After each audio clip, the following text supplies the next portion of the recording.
bear in mind, I've never really taken on anything of this nature, so this is all completely new to me.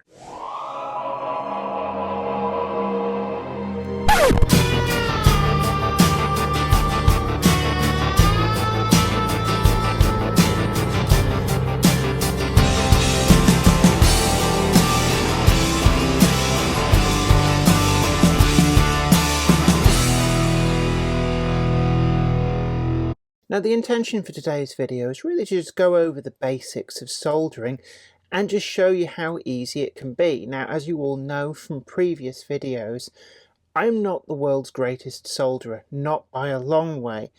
But what I actually want to attempt today is a couple of tips that I've been shown which really do make soldering accessible and easy. And I've turned my soldering iron on, and this is nothing special. It's actually it's probably 40-year-old Weller soldering iron. Now Weller, it's a good brand, so it's still going strong, still on its original tip. And I'm not really going to do anything special to that. I could put it through some tip reviver, but I want to keep this episode really accessible. So the idea is I'm going to actually use some solder which I've never really used before. I'm going to be using this solder. Now, it doesn't have flux in it. Up until now, I've always used a solder just like this, which contains its own flux. And for some uses, yeah, it's absolutely fine. But actually, this has probably been the reason that my soldering has struggled so much. So we're going to just put that to one side, get rid of that. And I'm going to go with this, which doesn't have the flux in it, but instead I've got a bottle of flux here, which this particular recipe, I say recipe, it's not acidic, it's not going to damage anything, and it shouldn't actually hurt me if I get any on me. So I'm really quite keen to give this a go. Now what I'm going to do first up is I'm going to just take a random piece of wire, and this is probably the area where most people have to do the soldering. You know, if you want to do the bare minimum on a model railway, then this is going to be where you're going to be soldering droppers, you're going to be doing things around the wiring. So what I'm going to do with this is first up, cut it into two pieces, and I actually want to solder these back together. So first up, let's just bare the ends, and normally I would have tinned these up using that old solder, but actually what I'm going to do is just a little trick I've seen online. I'm just going to take my glasses off because my eyes version 1.0, the battery's getting a little bit iffy with age. I'm just going to actually push those together like that, and then see about twisting these wires together. And not the neatest, but what I'm going to do now is I'm going to get the solder out from this. Now it just comes in a roll. So let's just get the end ready. But we're not going to just dive straight in. I'm going to actually use a small paintbrush and this flux. And this is what I was shown this, and it was just incredible how quickly this kind of wicked up the solder. So I'm just going to a little bit of that flux on there. It's actually a little bit tricky to tell. You can actually just dip the ends of the wire into the bottle. I'm going to put the lid on so I don't accidentally knock that everywhere, mostly because I just don't trust myself. And what I'm going to actually do, and this is a technique I was shown, I'm just going to melt a very small amount of solder onto the iron, and then I'm going to lift this up so you can see it,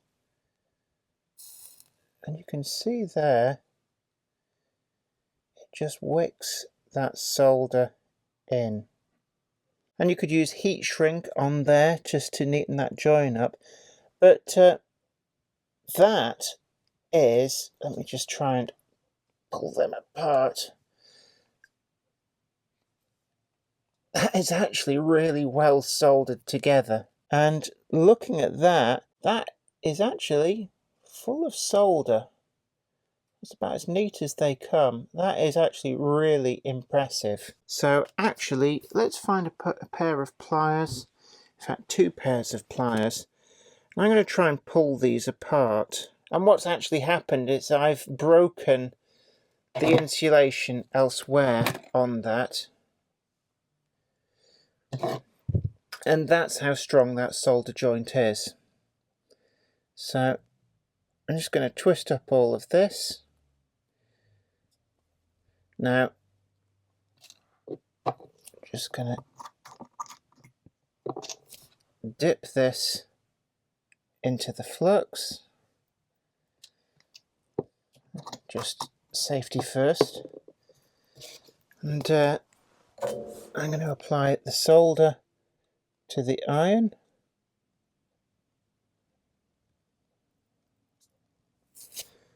I've actually got quite a generous amount on there. You don't need a lot. Let's just show you this. Look at how that's just going into that wire. It's not gone all the way to the top, but again, that is solid.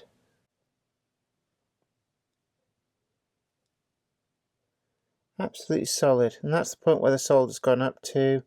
That's just all bendy, but below there, that's actually wicked that solder up. It's almost magic the way it sucks it in there.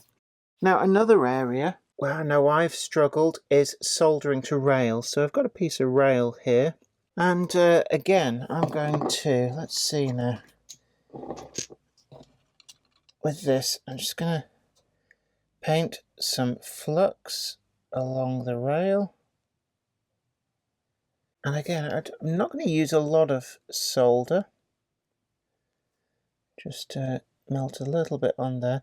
This tip is a bit past its prime, but not to worry.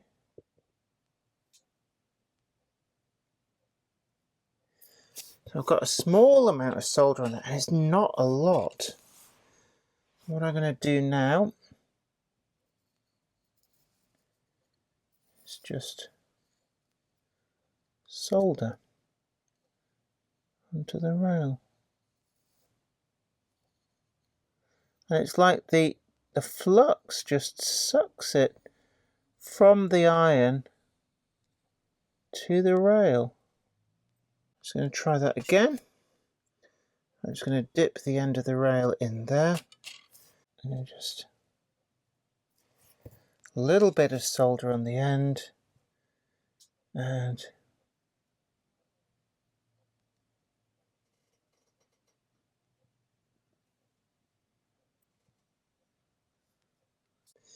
the fumes, if you're wondering, off the flux aren't actually too bad. They're certainly not giving me any issues.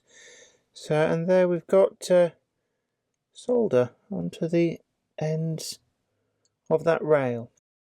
So what it's actually made me think is, just how hard would it be to solder something which up until now I would have considered to be completely impossible to do. I would have never have taken on something like, let's say, making my own track. I have been a staunch avoider of this. So I was thinking that I've got this wagon, and maybe I should just, I've already pre-cut a couple of lengths of rail here. What about making a length of track to sit on this wagon? So I've got over here pre-cut sleepers, and they come with some chairs. So I think we've got 20 sleepers with 40 brass chairs, and that's more than enough to certainly make a track panel on there. I've got a track gauge here so I can get it perfectly to 00, and this just allows me to set the gauge really so it is perfectly 00, and I'll check it afterwards. I mean, bear in mind, I've never really taken on anything of this nature, so this is all completely new to me. So let's just get stuck in, I guess. What do we get in the bag? Well, we get the bag with all of the very fine, let me just try and focus on these, the fine brass chairs. Now I would have looked at these and gone, there is no way that I am going to be able to solder these. And then we've got as well some packs with the sleepers, and what I'm actually going to do, in fact no, I've got one etch with sleepers, and rather than actually cut all these out, I think what I'm going to do is I will solder onto the frets and then cut them from underneath afterwards, so that at least my sleepers will all be parallel. Let's get some of these chairs out. And this is where I am very much going off-piste, and I've taken this decision just to show you guys just how easy this can potentially be. Now, I may make a pig's ear of this. So, first up, the sleepers come pre-tinned, so we don't have to tin any of that. But what I actually do want to do is start threading these onto the rail. We need to make sure that they all go on a certain way round. So we've got the first one on, and I'm going to thread now. I need 10. It's quite fiddly, but let's get another one on, and you feel it just go on and then it slides down the rail. And I'm going to go ahead and I'm going to thread 10 of these down this length of rail, and then we'll come back when I've done that. What I've actually found it was easier to do is I've just threaded all of these onto one length of rail, and what I'm going to do is then just solder them as required onto these, and I can cut the rail afterwards. So I'm just going to get the soldering iron warmed back up again, and I guess the first rail is going to be a lot easier, and by having them all strung out like this, it does mean that I'm going to get them all parallel, because you don't want a twist on the sleepers, I guess. So actually let's just move them all up this way. Let's see, so that's actually a lot more than I need, but that's okay. Just line all these up, and what I need to actually do is, of course, these rails have an inside and an outside, so I can see I need to go to that rail there. This might be the tricky part, I'm guessing. So let's just see.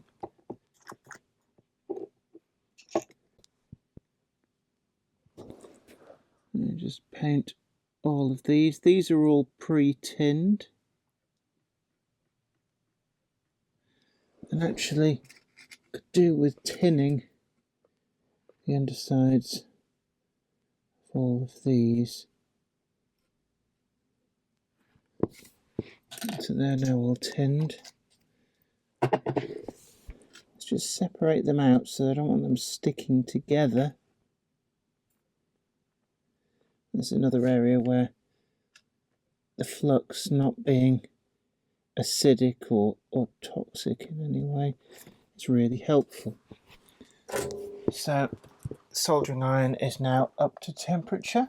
Again, just like before, get some onto soldering iron, and then we're just going to, having a really long length of rail is actually quite difficult.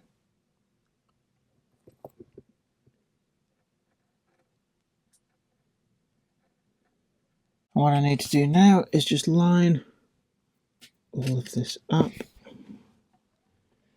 and we're going to be just looking at making sure all of these are in the right place. I guess if I do first and last, and then all the others should just slot into place. Of course, this is the easy bit, I think, because with the next rail, we have to line all of these up so that they are absolutely parallel. So let's get the flux out again. I think I have put myself in here at the deep end because this is not as easy as I was hoping it would be, and I have no idea what made me think, oh, this is going to be really easy. But I'm going to give it a go. So I'm going to solder in very first. Add a little bit of solder to these pads.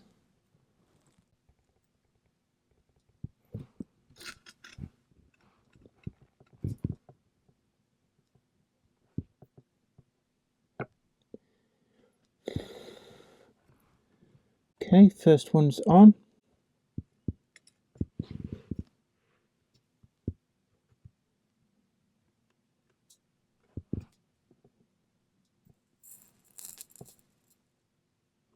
And you can kind of see the solder just flow underneath.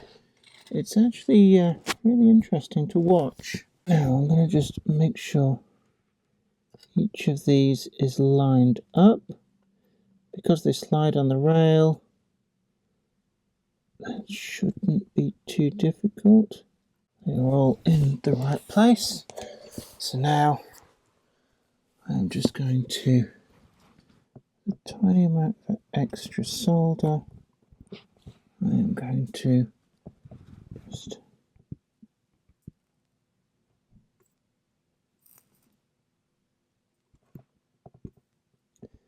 go down the line, and you can actually see, well, I can definitely see when the solder underneath goes molten all the way through. And that should be all of them. Just clean the iron. So we now have rail attached to every single one of these. We're now to a point where I've separated out the sleepers. It just seemed easier to do at this point. So now comes the somewhat harder part. I'm just going to get these all out nice and level so they're not riding up over each other. And I can actually just slide them apart a little bit. There is actually, surprisingly, I didn't realise there was so much lateral movement possible with these sleepers. So it does mean that we've got a lot of adjustment that we can do, which is nice. Of course, when you actually make track, you're supposed to print out a kind of track plan, like a guide, where you stick down the sleepers and then do the chairs. I don't have any of that, so it's a little bit more rough and ready, but in all honesty with you, not too bothered, because this is just going to be a track panel on a wagon. So let's just bring in all of these chairs. I've got to tin the underside of the chairs and tin the sleeper pads as well. But we've already done one set, so this should hopefully be a little bit quicker and easier. It is kind of magic how this flux just makes it just work. And I would have really struggled to do this before, but it just shows having a little bit of confidence and exactly the right materials, the right tools. Though I could do with sorting out the tip on this iron, it is still doing the business for me. And these, because these have been pre-tinned, I'm just adding a little bit of extra, just melting through that surface, getting rid of any oxidation. Just put the flux on there. Now let's sort this out. Now this is where it gets tricky, I guess. So what I need to do, this is where this tool comes in. Kind of clips over one rail and holds the other. to gauge. So let's just slide these along. Let's just make sure we got that the right way round first. Yes, we have. Remember, the chairs are handed. You've got an inside and an outside. So first things first, that's held to gauge.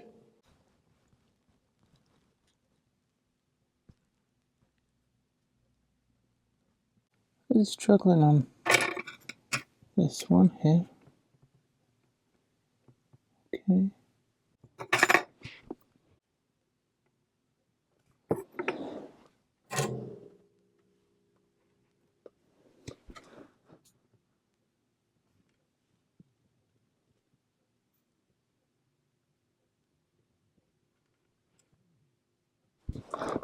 Okay, let's just move this again.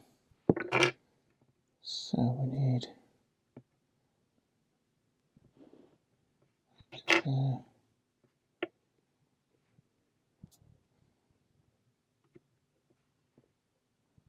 it is a little bit fiddly if you're not used to it like me, but I'm sure the more of this you do, the easier it will get.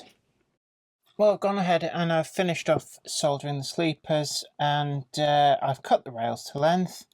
What I really like about these chairs is they go a really almost prototypical reddy brown colour with the heat from the soldering iron. So I do quite like that. And for my first ever piece of track made from scratch, I'm really pleased with that. All it needs now is just painting up, and hopefully the paint would just secure those chairs from moving up and down. But what this will become is a load for one of my engineering wagons, and for that you could imagine building up 2 or 3 of these track panels, one on top of the other, quite nicely. And as the acid test, will the wagon actually run on the piece of track? And the answer is that actually that is perfectly in gauge. So there we have it, a nice little project off the back of that introductory easy tips with soldering, and I'm really pleased with this. So essentially this flux has made all the difference, and this is certainly a method of soldering which I'm going to continue with. I'm not sure that I'm going to go as far as to make my own track, but as a proof that very quickly I can pick up the skills that for the past 30 or so years I have been unable to pick up, just shows that simple tuition from somebody who actually knows the tricks of the trade has really put me onto the straight and narrow, and soldering is now no longer a mystery to me. And as we saw as well with that length of wire at the beginning, I can do quick and very strong solder joints with the greatest of ease with this technique. Just dipping the flux on and then letting that flux almost wick up the solder from the iron. It is such a better way of doing this. Well, I hope you found this video informative. Don't forget to tickle that like button and also share it too. And subscribe to the channel to be the first to know about new videos as and when they go up. But until next time, this is me, Jenny Kirk, saying you take great care of yourself. And also, don't forget that the Monday Club wagon is available through Rails of Sheffield now. At the time of filming, selling really well, so do hurry up and get your order in. But until next time, this is me, Jenny Kirk, saying you take care, happy modelling, bye for now. I'd like to send out a huge thanks to everybody who supports me on Patreon, and an extra special huge thanks goes out to Anthony Kidson, Offshore Allen, oorail.co.uk, Michael Lockie, Helen Sink, Peter Bolton, Brian and Dorothy Mudd, Gary Lewis, David Quinn, Sparky107107, George Botterini, Chris Moss, Robert Steers, MD of San Juan Model Company and Grantline Products, Sam Yates, Dale Williams, John N from NC, NYMRish, Jonathan Foster, Peter, Graham Foster, Clifford Ison, Larry W. Grant, and NI Railways 4000 class. Thank you. Without you guys, I couldn't do this.